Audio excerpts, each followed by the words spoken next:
think Lyme is always a good place to start. So you went there, I think you said 1984, 1987? Mm-hmm. That's right. I'm teaching there now. Yes. It seems to have evolved a lot. Well, I can tell you what it was like then. I haven't been there so very recently. Peggy and I did a residency in 2017 in the summer. She both taught workshops and had a show there. That was when it was still the University of New Haven it was part of that for briefly. Into it, run through it, right? And that was before whatever the most recent kind of went back. It was still a college degree granting, and I don't know exactly what its status is, but it's a little different now. Yeah, it's switched back to private, and now going towards, I think, back towards accreditation, which is the process we had to just go back through. I see. Well, when we were there, as I said, we were in the first class in the new buildings that are just south of I-95. It had been the previous year when we visited the school. It was in the basement of the Lyme Art Association.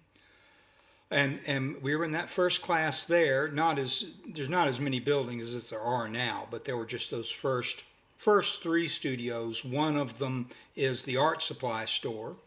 By the way, Peggy started the art supply store at Lyme Academy. It was in a closet. Did Degas, is that how you say it? I think it was an artist that you had said that you... Yeah, it's called Degas. That's just the name they put on it. Lassie Degas was Elizabeth Gordon Chandler's husband. He was also an excellent sculptor, member of the National Sculpture Society. His work had a little more of an Art Deco feel to it. Cool stuff. And he never sold art supplies. He wasn't involved in that. So they just put his name on it for whatever reason. So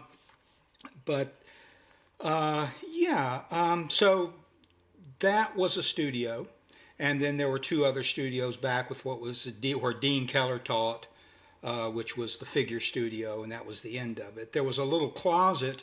We were there that first year, and we as in Lyme Academy students were all going over to Old Saybrook to buy art supplies. And so we suggested that we needed an art supply store, and so the director, Nancy Heileman at the time, said, "Well, Peggy, would you like to start it?" And so there was one full-time scholarship. It was the Wiggins scholarship, and they split it.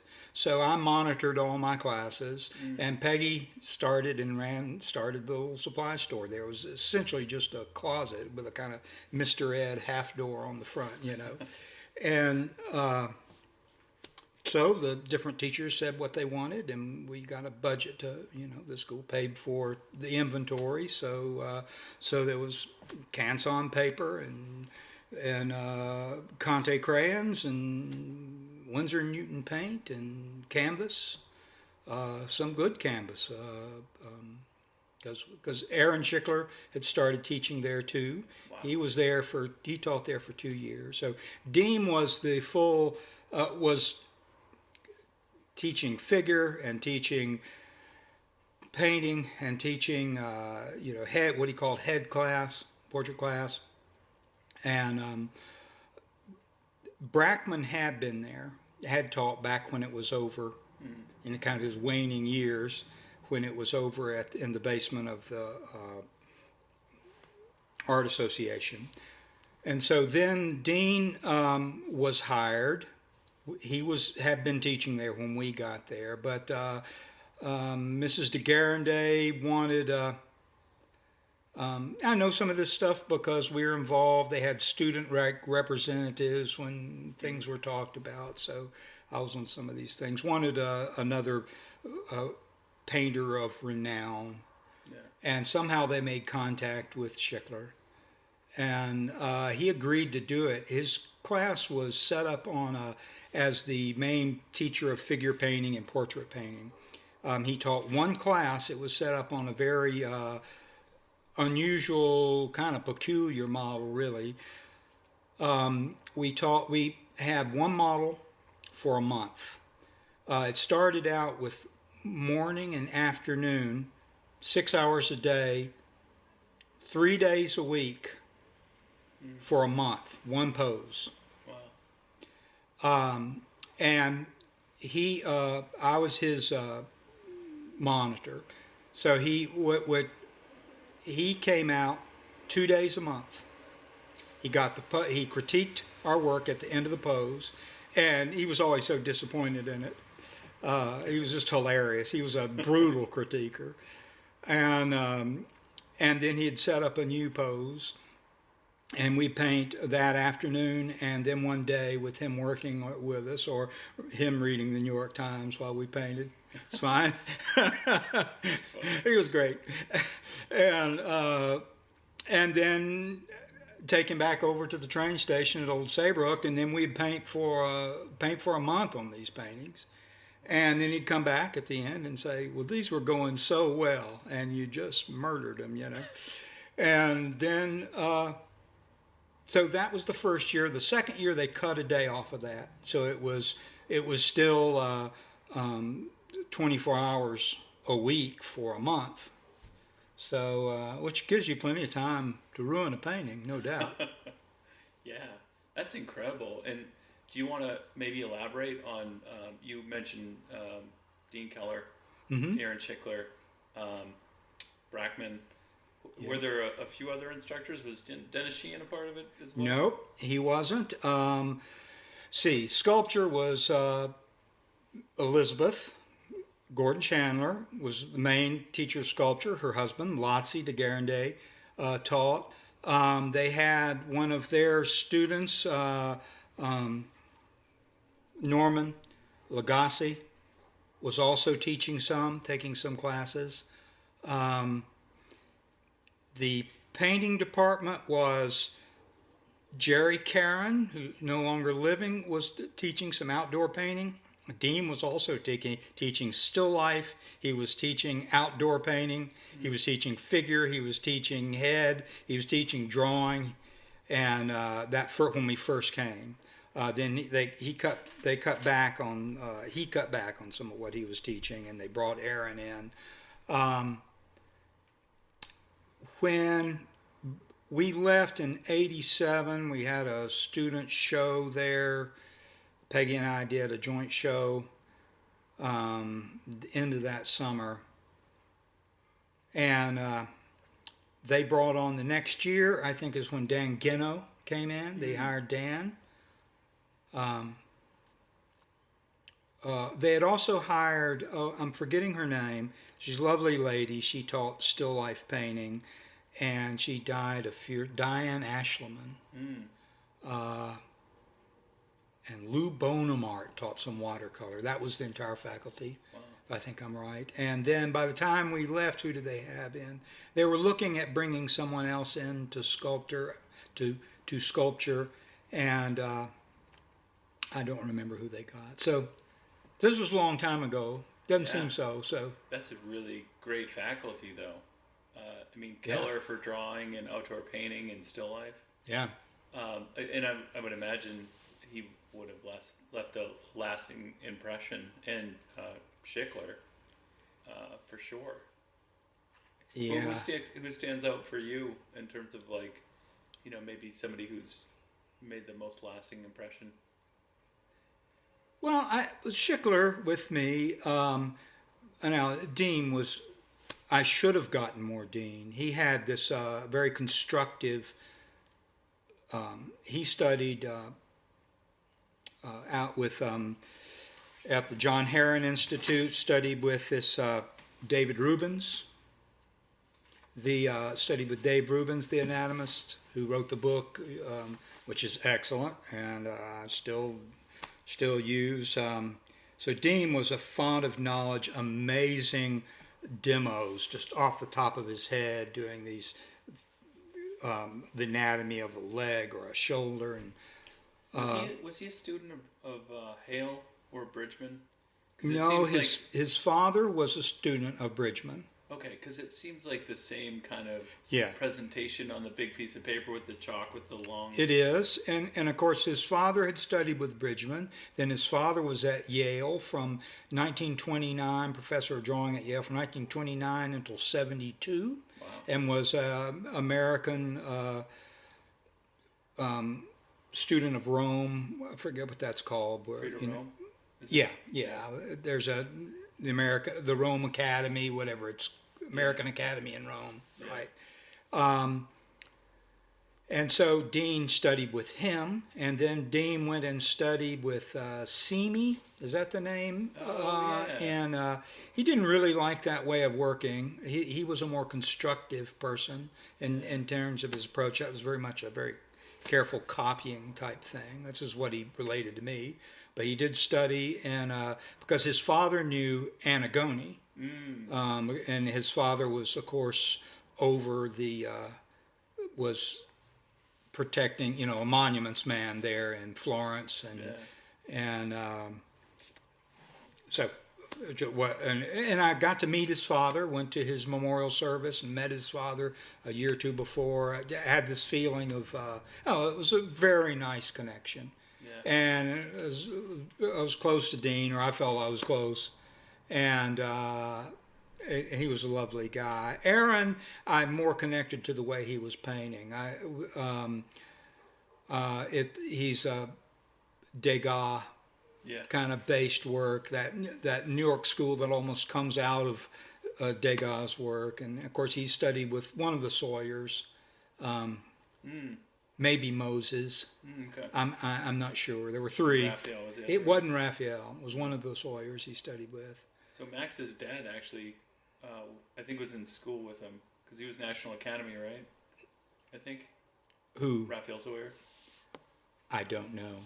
Yeah, it's just so fascinating to me, the connection and how it's almost like just one or two steps, the lineage Yeah. to some of these painters. Oh yeah. Yeah. That's really interesting, I mean, of course, it's there's no shared glory. It's what you do. It's not, it'd be great. I was a student of, but it's really what you do. Yeah. So you were there 84, 87. Is that where you and Peggy met? No, we had both gone and graduated with a certificate after 3 years at Ringling School of Art. We met cool. there late 70s. And painting program there?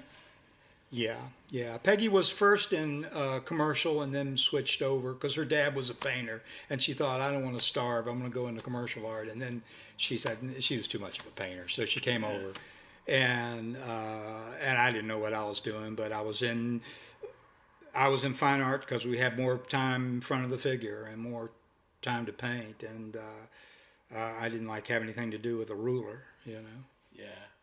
Less of an engineer, right? More heart than head. Right? I don't know. I just trying to draw. I mean, it started out in drawing in class and notebooks, or in church, or on the floor with my brothers, big brothers, drawing. It was just something I always did, and I was just trying to make it look like something. That's awesome. So you went to Ringling, got the certificate. That's where you met Peggy. Yeah, and we moved to Decatur, Georgia, outside of Atlanta. I did 3 years doing freelance illustration, mainly pen and ink. I did something every week for the Atlanta papers, or more than that. And they had a Sunday magazine at that time, like New York Times Sunday magazine. This is one of the few remaining of these, but they had one. I did work every week for them, and then there were some other. A little bit of advertising, and there were some other magazines and things that I did. So we sort of made our rent and did that. You have the painting in the bathroom, and I was like, oh, it looks so not similar, but inspired by a Leyendecker, but with your hand. It's beautiful. And Thank I thought you. It felt like an illustration. That's my background was illustration too. Right. You said. So I went to Mass Art in Boston, and no art in my family except for my brother. and if you want to do anything realistic, you had to go through the illustration department because the painting was all abstract. Right. But a deep love and respect, and that's what led to, I think, animation, to be able to commercially make it as an artist. But for me, it swung back in because they forced you to do heads and hands and be able to draw if you're going to do animation. And then I ended up back in New York and started my training. Yeah, then you were caught in the current of it and you couldn't get out. Right? I mean, it's just so lovely. It was amazing because it was like the things that I had searched for, they were just nowhere to be found in art schools. Even in the 90s, I went 97 to 2001. And the connection to the French or the Impressionists, like, it felt like art history skipped over what happened in the middle and just went right to, like, the Impressionists and forgot about the French right before it. And that training is really, I think, what was fascinating to me. So I used to go look at a Jerome at the MFA Boston, and it really, like, when I finally found the training, I was like, it all makes sense now of how to do it. Yeah, I think, I was really trying, even when I was illustrating, at Ringling, my frustration was that it was just, you could do what you wanted. I mean, the main painting class was just people sitting in there and doing whatever they wanted. And a few of us were really into drawing and painting from life, and found out there was a little budget there that we could hire models, and we did that. But it wasn't systematic enough to really learn anything, and along those lines. I mean, it was just very broad, right? So it wasn't narrow as it needed to be if you wanted to learn what I wanted to learn. So then those years in Atlanta between schools, and I was illustrating, and we were looking at painting, and there was something called Atlanta College of Art, the High Museum of Art then, and we were taking evening classes there, just figure classes. And I was finally catching hold. I was looking at the painters that I really liked, talked about Dinnerstein and Silverman, and I noticed they were painting with these kind of shapes where I could see the visual shapes, that you were reducing things to kind of geographic, and they had borders that you could align with level and plumb. And I was looking at some of this old stuff, some old drawings, academic drawings that I saw that had those that had the curves reduced to the straight lines, and I figured out, that's what you do. That's how you get things shored up a little bit. You just kind of visual blocking into visual shapes. Figured that out. Think, well, I need to go to a school where we need to get back into it where I can practice doing this enough to get it happening. We also saw a show. There was a show, and I said that this is early 80s, right? It's probably 81, 82. And I call this neo-academic work. And I guess I'm neo-academic. There's a center of it that's like really hardcore and anti-modern and all this. I don't consider myself that. Never had those sympathies. But I really did want to pick up, what makes Degas great, what makes Lautrec great, what makes Hodler great, what makes Klimt and Sheila and all these painters that I love. You can't just do that drawing loopy out of your head. You have to have structure and understand it. It comes from a very disciplined place. Well, and Klimt had a lot of that academic training in his earlier work too. Yeah, those guys did. Yeah, well, and that's the thing. I want to get back to your story, but when I was putting together the color book, I started to put together this map or lineage of who studied with who. Right. And I was trying to place how Jacob Collins, my teacher, fit in with Max Ginsberg, my other teacher. And Max had come up through, he taught with his, studied with his dad, but he was through Hawthorne and Henchy back to the Impressionists. Right. And then Jacob was up through Ted Seth Jacobs, Michael Aviano, and up through, I think it was actually Brackman side, back to the French academics. And you see that even Degas and Monet all had, was it, I forget his name, Lamont? The teacher that was teaching them how to draw, that they weren't, as academically trained as Jerome or Eng or anything like that. You mean the Impressionists? Yeah. Yeah. But it's like, but they were trained to see all that, and then they broke out of it. You look at some of Renoir's early figure work, Diana, and this beautiful portrait, La Boheme. It's this girl with a striped skirt, and she has her black hair, and maybe she's supposed to be kind of a gypsy girl with the title. Sorry about the mower going down the street, but Oh, it's so good. and it's very sound, in terms of, as you would say, academically sound. Yeah, but it's the breaking out of it, and we see the later work. And I always think, like, a lot of musicians, or I know you're a musician too, they're always so structured at the beginning, and then improv comes out of muscle memory and Right. knowing so much about all that, which Right. maybe we get you to play a little bit too. I know you do it on Facebook. I've got a trigger finger happening. I need surgery. I'm out of. I can't even play a C chord without it. Oh, okay. Without it, I'm very sorry to say. Nah, I won't make you do it. Well, I can't. I'd be happy to not do it, but I can't not do it. That's a joke. Sorry. I'm with you. I guess I'm saying about the this sort of neo-academic impulse of my generation, and it was just wanting to be able to do all this stuff we couldn't do. There was also a little bit of I don't remember, even at Ringling,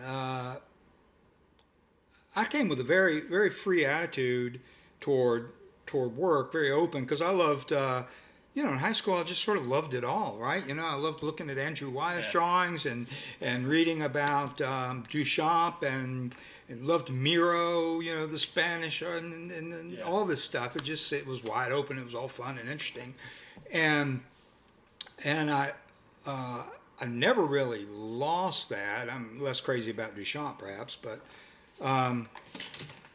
there was a, but there was this attitude of, well, we don't do that now. Yeah, I feel the same way. Like, it's like, why?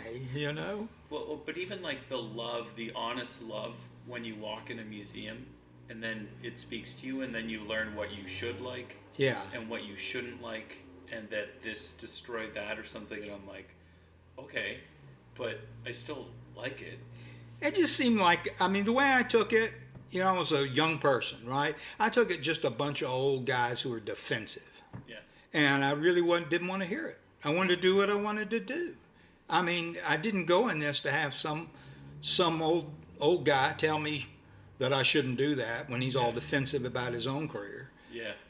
I just not interested in that. It was just, it was BS. Yeah, bitterness to it all. Yeah. So I just determined, one, I wasn't gonna be looking over my shoulder. I was gonna do what I liked and what was interesting to me, what engaged me. I wasn't going to be looking over my shoulder at what people thought about it, whether this person approved of it or disapproved of it. You always have a lot of people who want to know if it's okay to like this or not, and they'd be all right with you if enough people, I don't care about any of that. I just want to do what's interesting, and that's what I've done. And follow your heart, right? Yeah, absolutely. Yeah. That's how you make art. All right, so why don't we talk a little bit about Ringling? Yeah. To tie that back in. So you had gone there, you did your undergrad, more illustration. Anything you want to add to the story? Oh, it was a real eye opener. When I first went to Ringling, I just suburban kid, didn't know anything about it. My brother had gone there ahead of me. That's really why I went. I had no idea what I wanted to do. I love to draw. I also love to play music. I was trying to play jazz guitar, and I realized that I hated nightclubs. I was a morning person. It just wasn't. I didn't want to be a. I didn't want to pursue that. And so I went into art and went down there. Loved my time there. I met Peggy. Her father was a painter. Her family was from that part of the country. We went out painting. I mean, Peggy was going out painting landscapes, out of doors, on the spot, before it was plein air. It was just landscape painting back then. Well, plein air seems to be a pretty modern term that's just come back and coined. Yeah, it's fine. Yeah, just outdoor painting. We just didn't call it that then, but it was outdoor painting, right? And by the time we went up to Lyme Academy, I was saying I had formed my idea of what painting kind of should be. From Peggy's father had friends who were a painter. He was a painter. Peggy was doing this great stuff, and then plus things I was looking at the museum. I said that I loved Degas, and I liked some of this New York realist thing that was happening.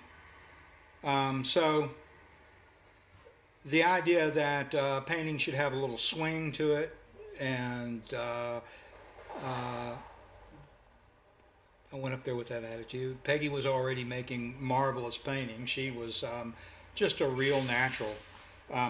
She would protest and say, well, she worked at it, which she surely did, but she was always good. She just immediately, upon picking up a brush, could paint, could make compositions, and I had this idea that if I could just learn to paint what I saw well enough, somehow a painting would form on my canvas. It'd be composed and it'd be nice to look at.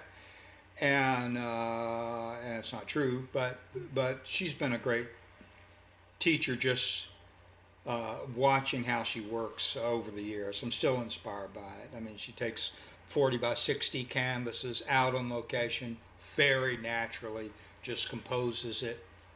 I mean, because that's what she's looking for. She's not worried about whether she can paint something. I mean, that's always a part of it. I mean, she's worried about whether this works. Yeah. So and her whole orientation is this working? Is this working?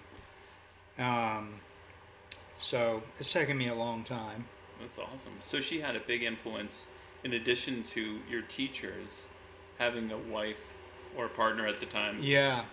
That was painting with you to be able to share a studio and learn from each other. Yeah, and going out and painting and going to museums together and looking at painting together. We both wanted to get more.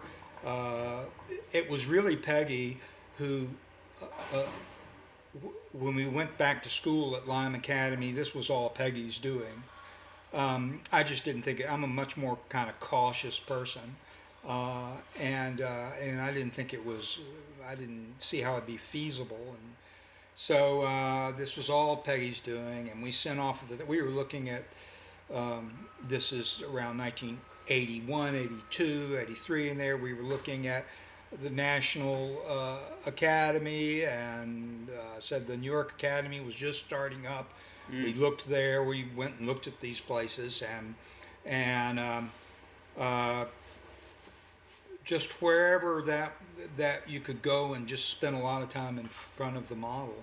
I always figured I could figure it out if I just had enough time in front of the model, which isn't necessarily so. But we ended up at Lyme Academy. We went out there and met Deane Keller, and it seemed feasible. We had a dog, and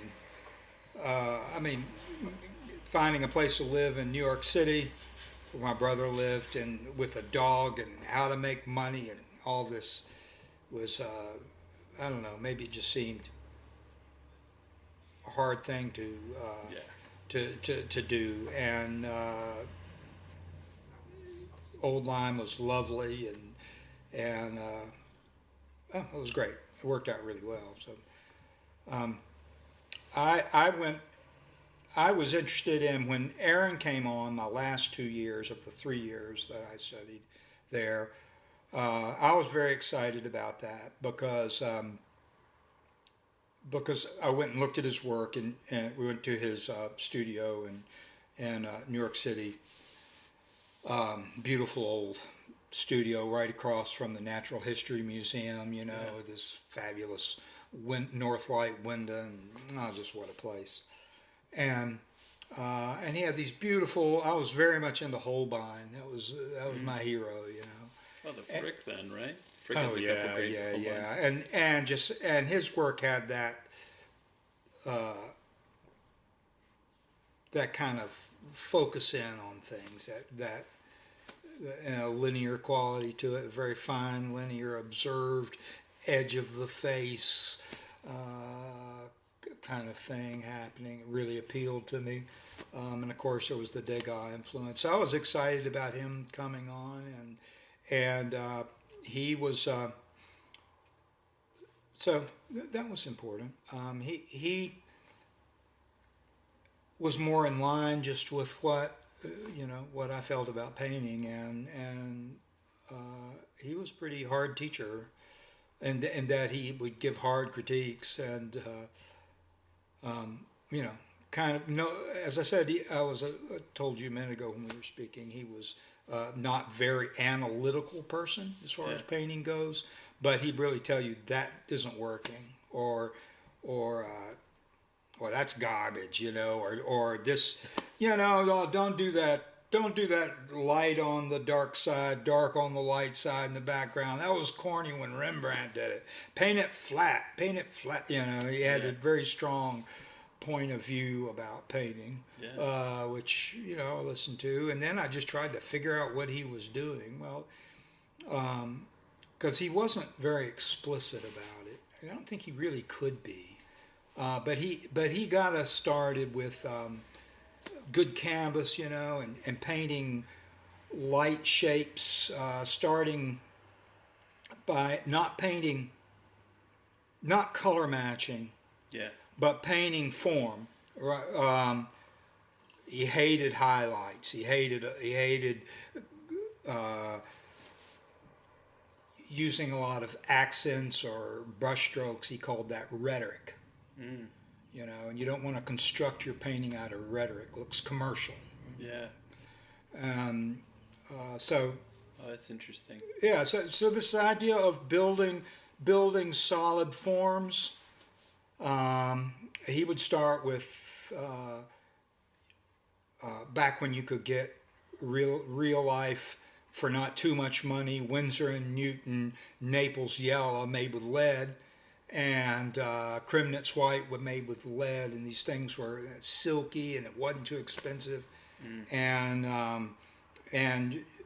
green earth, and painting these kind of faint, ghostly shapes.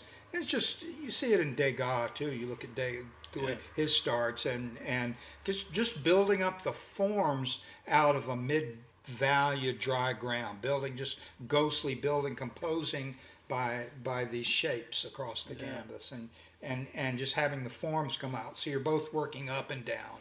Almost like tone paper. Yeah, almost like a drawing on tone paper where you use white, but you're doing it on canvas. And that was his approach. You can expand that, but Was it wet into wet?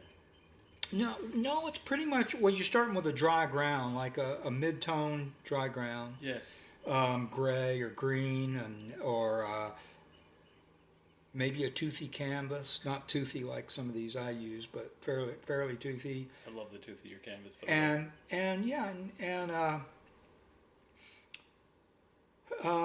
then just you're just bringing the forms out, right? You're bringing and you're connecting the lights together.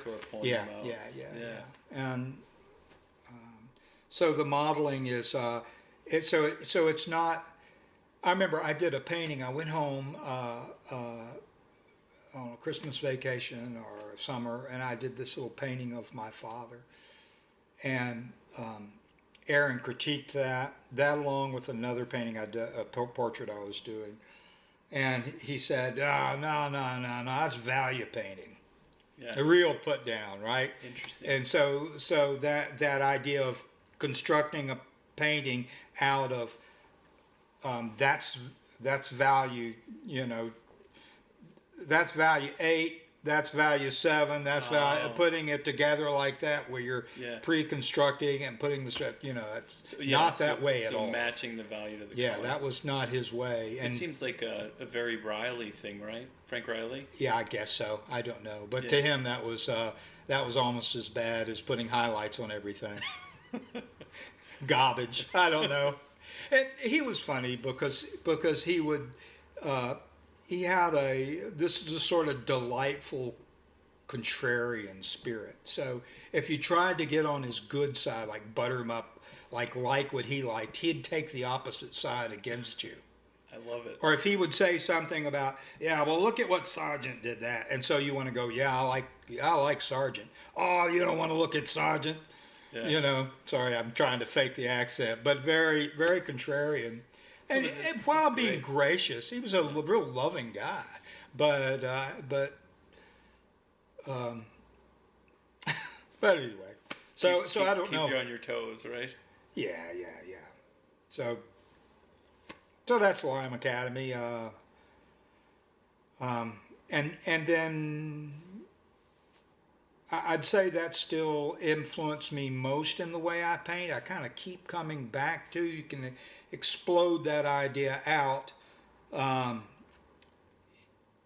kind of take principles out of it. I've also tried the more constructive or drawing paint or underpainting.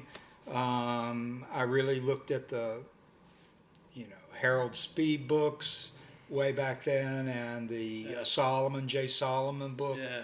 And Daniel Parkhurst, did you do that one too? The Painter in Oil? No, I didn't have that. Did you do any of the Loomis ones? I didn't. That 40s look to Loomis's drawing, I couldn't really get past that. Yeah. And I'm sure they're good. Now I want to kind of look at them after all these years if I get. Yeah. Maybe I was too close to it. There was I didn't like the realist work. I mean, I grew up in 50. I was born in 58, grew up in the 60s and 70s. There was still a lot of this art instruction that had this kind of real 40s look to it. That was, I forget the name of the... Dean Cornwell? Well, that was cool, but kind of art instruction books, they used to sell them in the art supply stores, and this is how you do it. Famous artist course? Yeah, not that, but if I could think, Fawcett. Oh, Fawcett. Not Robert Fawcett. It was something, I can't remember, sorry. A kind of how-to look that was very dated in terms of the stylizations, very 40s. That, So Loomis kind of has that look to me that I had a prejudice against. I wanted things that were drier, more... Jack Ham too, I think. More the lifelike. Jack Ham book. Yeah, I know what you're right. Yeah. They're more kind of seemed to me more lifelike and didn't have those stylizations that looked old-fashioned. Absolutely. So that kind of brings you out of Lyme. What did you do after? Like, how did you start to piece it together? Because, I mean, that is the hardest thing. How do you take your education? Oh, man. I don't know if that's too long of a story, but you had Peggy as well to kind of... Yeah. Peggy was selling. I was saying she had several really good shows at Cooley Gallery in Connecticut. We decided to move down here, which wasn't...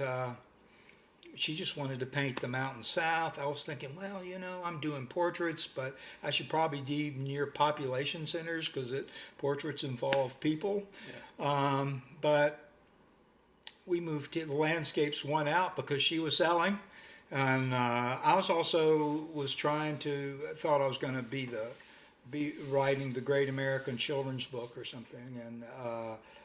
And I shopped some of my books around for a while. Long story, I won't go into, but at some point during this process, I thought, well, I'm not painting. I want to get back painting, or I'm not painting enough. I never stopped. So started doing word of mouth portraits. Peggy picked up, had a few galleries, had one in Memphis that was really selling her work, still selling some through Jeff in Connecticut. I'm talking about the 1990s. Then later in the 90s, got on with Blue Spiral in Asheville and was selling okay, pretty much selling what she could paint. Yeah. We had had a family. I started teaching. So just trying to piece together a living, right? We bought a house somehow. Two artists came together with art careers and bought a house. Bought a house, and things were pretty cheap down here at the time. They've really gone up, but I was paying $200 a month for a studio, and our mortgage wasn't too bad, and I was doing some portraits. I'd travel a little bit, mainly word of mouth.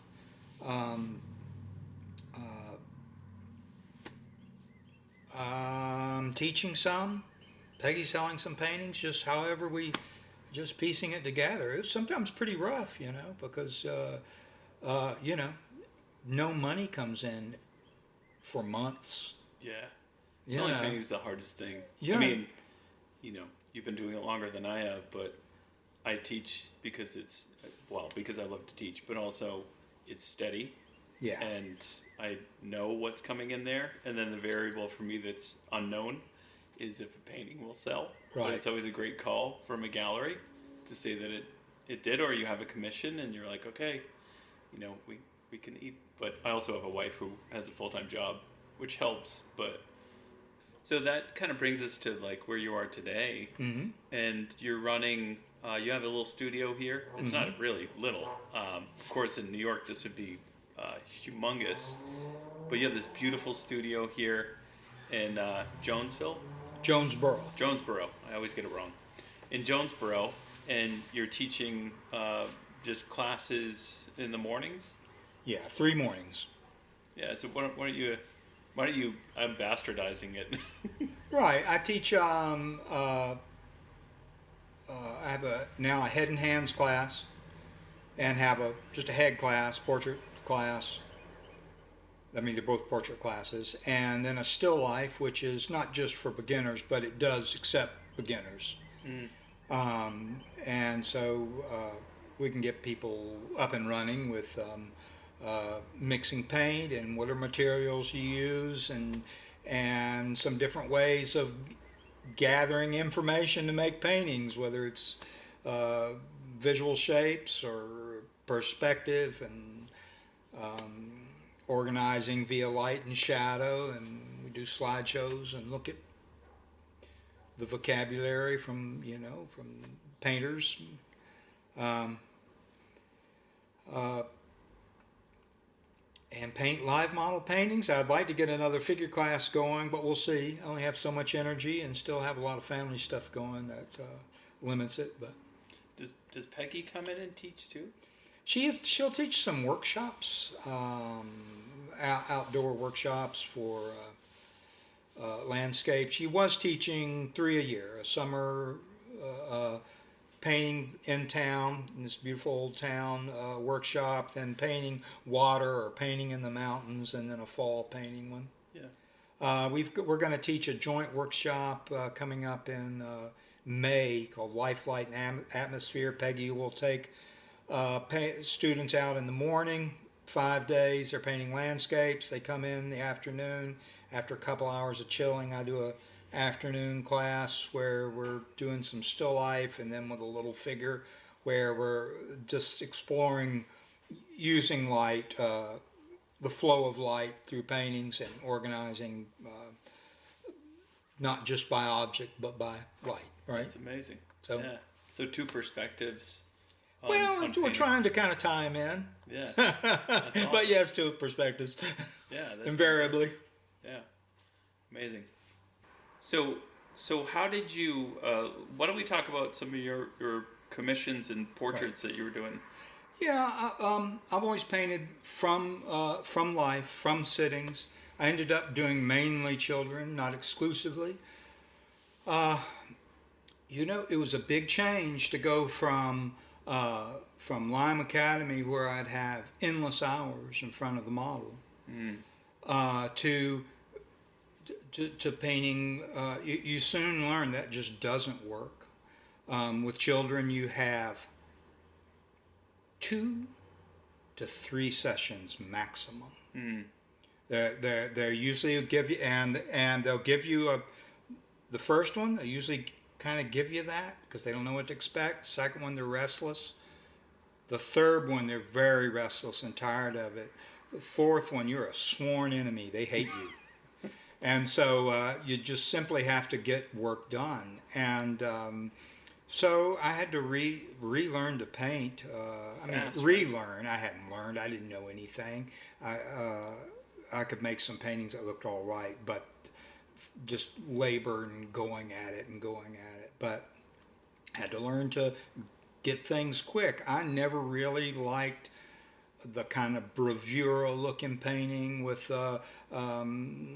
swishy and highlights and stuff. I just never was the sort of thing I liked. I never liked things that look like they're in the style of. I just wanted things to be my own work, right? Figure out my own way to do it.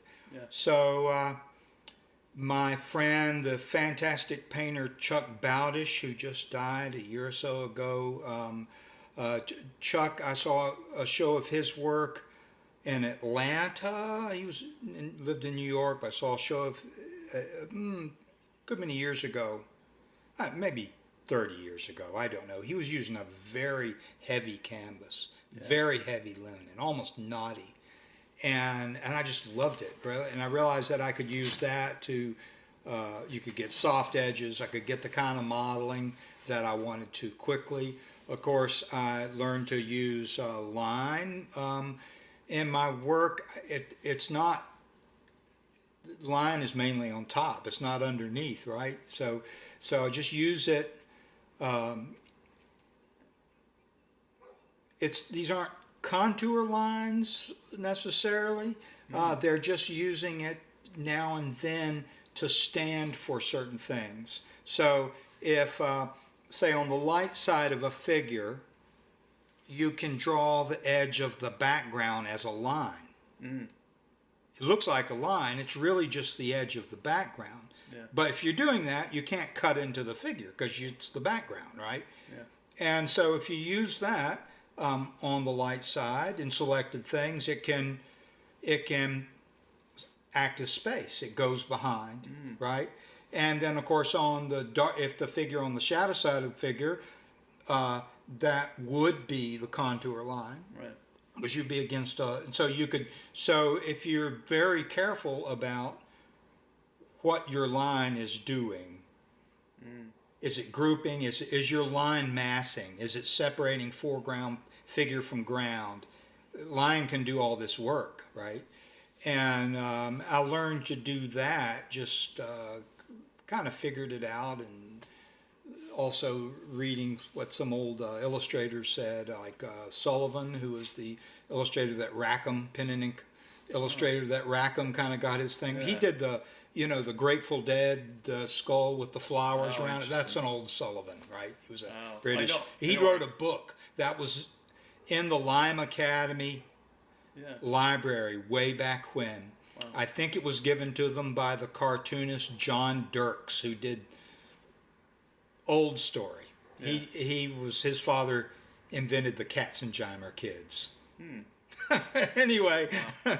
It's cool stuff. But he gave these great books to the library, and that I got that idea from that.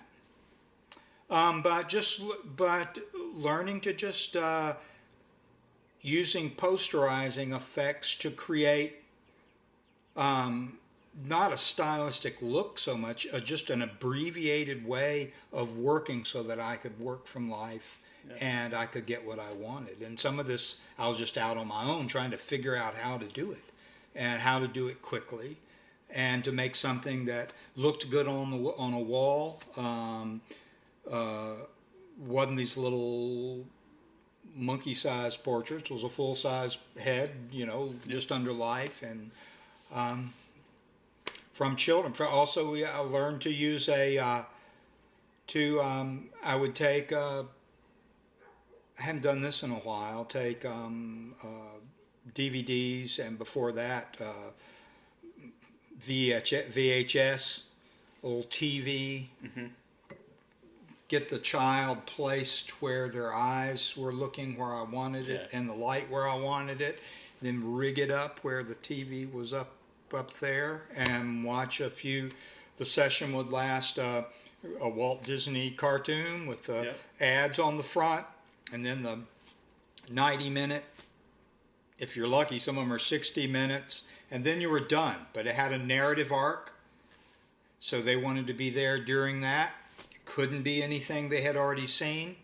Yeah. It had to be something that was inviting, and they wanted to see what happened, and so that's kind of how I would do it. Now, in harder ones, if I wanted them looking at me, get a reader, a book on tape, this kind of thing. That's harder. I've done some outside too, in outside light, with books on tape.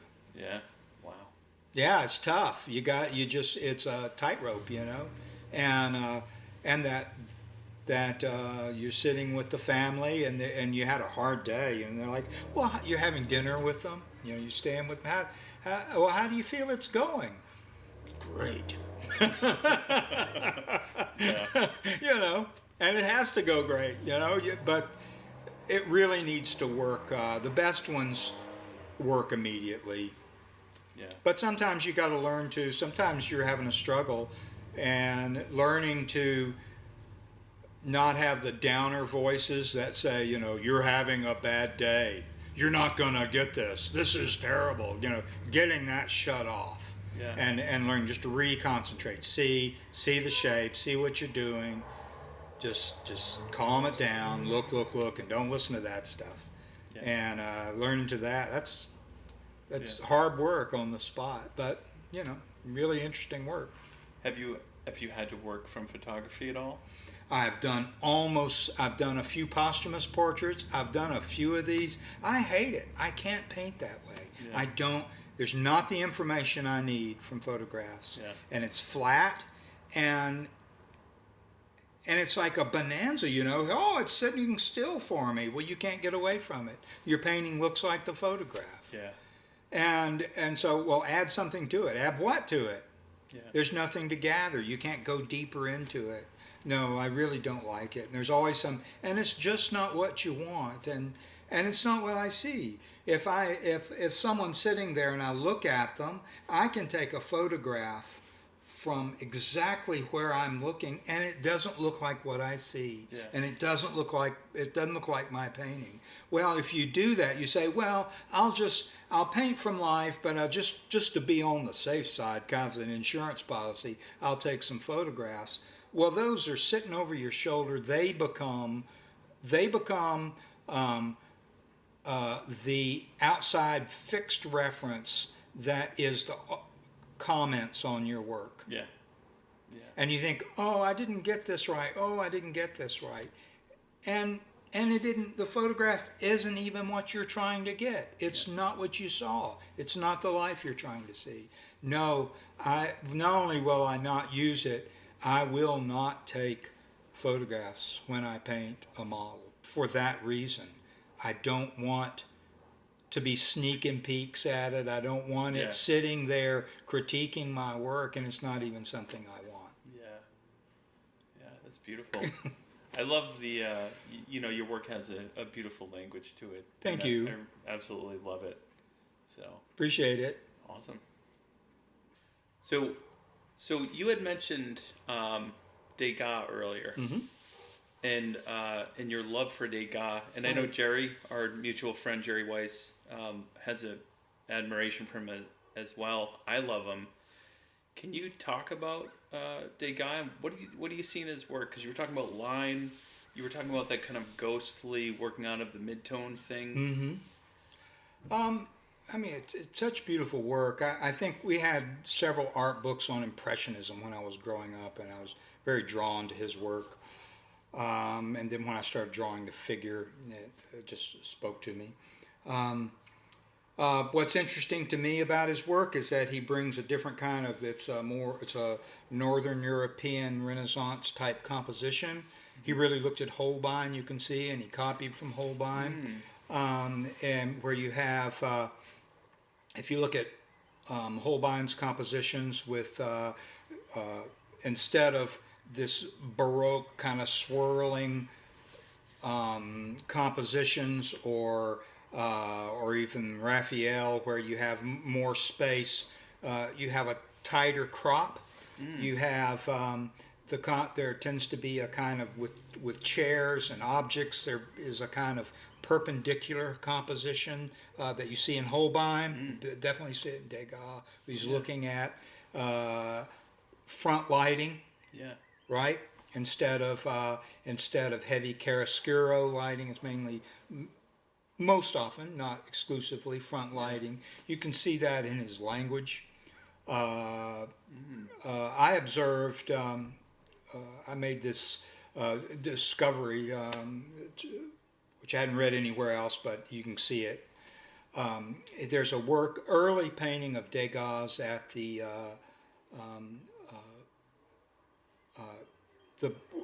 place in Elizabeth Stewart Gardner Museum in Boston. Yeah.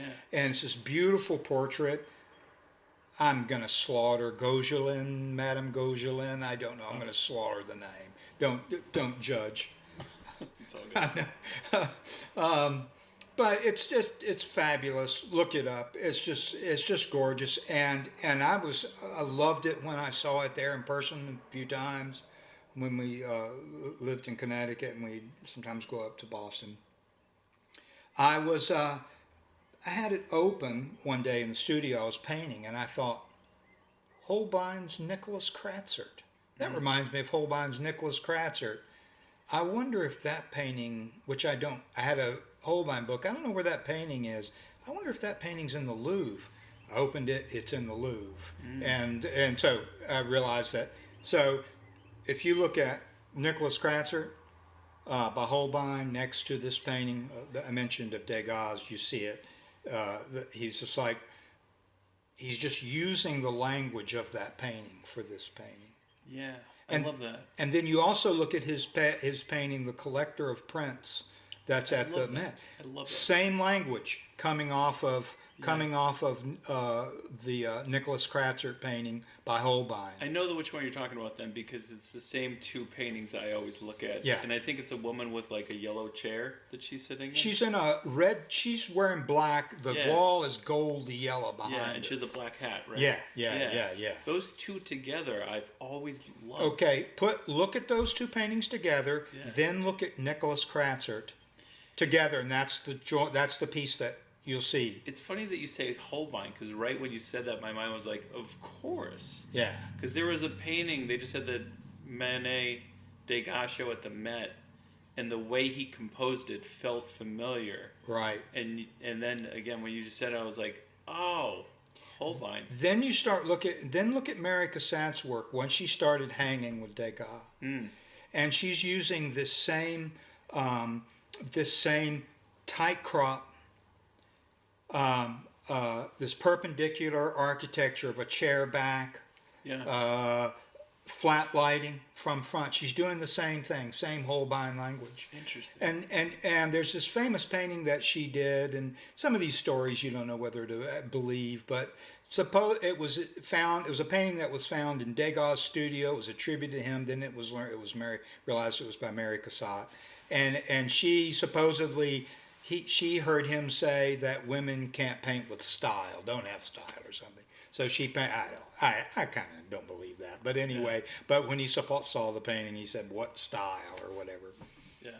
Anyway, but it's this sort of homely girl with who's doing her hair back, and she's.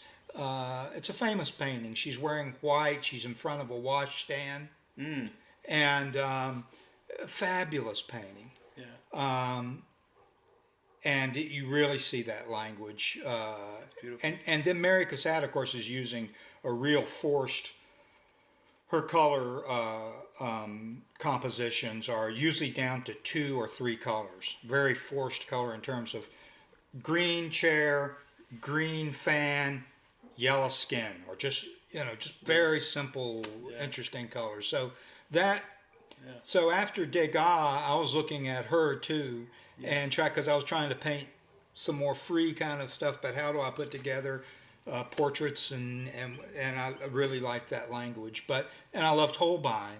Yeah. So that those kind of came together. It's not all I was looking at, but I really liked that. Do you find, were they accepting of like Degas at Lyme?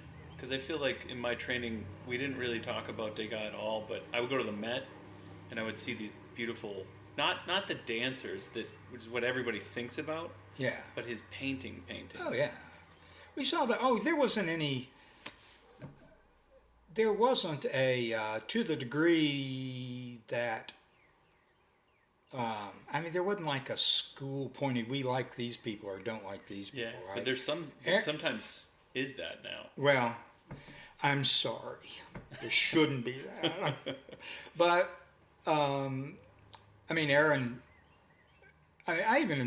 this is a whole complicated thing. I've thought about Degas. Of course, this Aaron Shikler and Dinnerstein and these painters, this Davis Gallery group, that comes off with a lot of Degas language, right? Mm-hmm. And a lot of it's not just there, just from Degas, but I won't go too much there. I had some of it I didn't like, and people who were kind of doing Degas language that I thought there was too much casualness in the gestures that was derived from photography. Sometimes you needed a little bit more pulling that language in. Mm-hmm. Off it just kind of looked photographic. And I said this. I remember said this to Aaron Shikler. He had Peggy and I went out to his house on Long Island to take portfolios from the next year's class so he could review them for prospective students, to get into his class. And I said something like this, and Aaron said, "Excuse me a moment," and we were having dinner out on his patio, and he comes back a few months later wearing a Degas t-shirt. Because I didn't diss Degas, right? But so I don't know. I certainly didn't feel that was. I was doing my own thing. No one else was interested in Holbein the way I was. Peggy was interested in painters. At that time she was looking at Levitan, and that. Who brought that out to Lyme Academy was when T. Allen Lawson came out to study with his with his friend Toby Burr, who's a fantastic painter from Montana or Wyoming. Where they came out. Tim was in Wyoming at the time to study there, and they brought in all this. I hadn't heard of these Russian painters and. Just Serov and Levitan, and Levitan was a fabulous painter. Yeah. Really an underappreciated, not by painters, but I'd never heard of him. We ordered this. There was a Blue Raven Publishers out west, where the Soviet Union hadn't fallen yet, right? So they were importing these Soviet art books, and. Which we ordered through Tim, so Peggy's was looking. She was really looking at Willard Metcalf. She loved his painting and loved Ennis. Yeah. Was interested in the whole Old Lyme School or colony, but mainly Metcalf of that group, and then of course seeing Levitan's work. Yeah. Really loved that, but.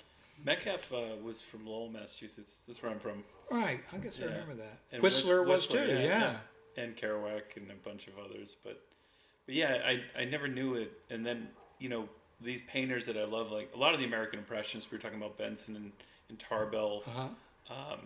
or the 10, the American Impressionist 10, all Connecticut, in the Connecticut kind of belt, some all the way out to Ohio, but there's just so much history in the Northeast with a lot of the painters that I love. So to come back now and see them all and go to the Florence Griswold and see that house where Metcalf has a painting on the wall. Yeah, and living in Old Lyme at that time, there were still, J. Alden Weir's two granddaughters were still living there, Anne and Lynn. Wow. And Anne was a big supporter of the school. Her husband, Greg Smith, was son of the old Lyme painter Greg Smith. But they had this fabulous collection of J. Alden Weir's work in their two homes there. These ones that you'd see, Lynn, who was blind, Lynn had the one of the Christmas tree, the little kid outside the Christmas tree, and Anne had a fabulous collection, and it was a very rich time, and getting to see that work, and then we went out with Anne, took us out with Nancy Heileman, the director, when they were first thinking about turning the J. Alden Weir. They were first working on trying to get this turned into a national park. Wasn't done yet. Went out and met Sperry Andrews and then some of the other family that was related to, that was J. Alden Weir descendants. Very rich time. I live right there. I live a mile from the Ware farm. Yeah. Yeah. And they have it's a national park now. Right.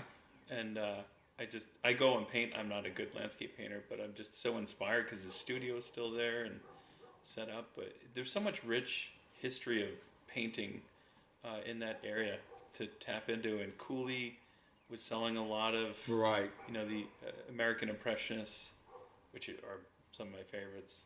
And Weir was on to some interesting things. He was... he had a little avant-gardism in his, that you think of the Red Bridge, but which is very Japanese, and but he was doing some kind of rather odd things. Cool, but really had his own direction. He was doing his later work. Yeah. And they had a portrait in their house. Had a portrait of him by. They're long gone. They're lovely, lovely people. Yeah. Had a portrait of him by Sargent. Yeah. And who he was friends with, of course. And Chase too, right? Wasn't he? He's good for him with William R. Chase. I would guess. Yeah. I don't remember a Chase there. There was a Bastien Lepage drawing of him too. Amazing. And that's fabulous work. Wow. Access to all that, being able to see and study. And lovely people. Just Old Lyme was a special place. Yeah. It is a special place, but. Well, that's awesome. I appreciate you having me in your studio and showing me around, and great chat. Thank you. Thank you for coming. Thank you.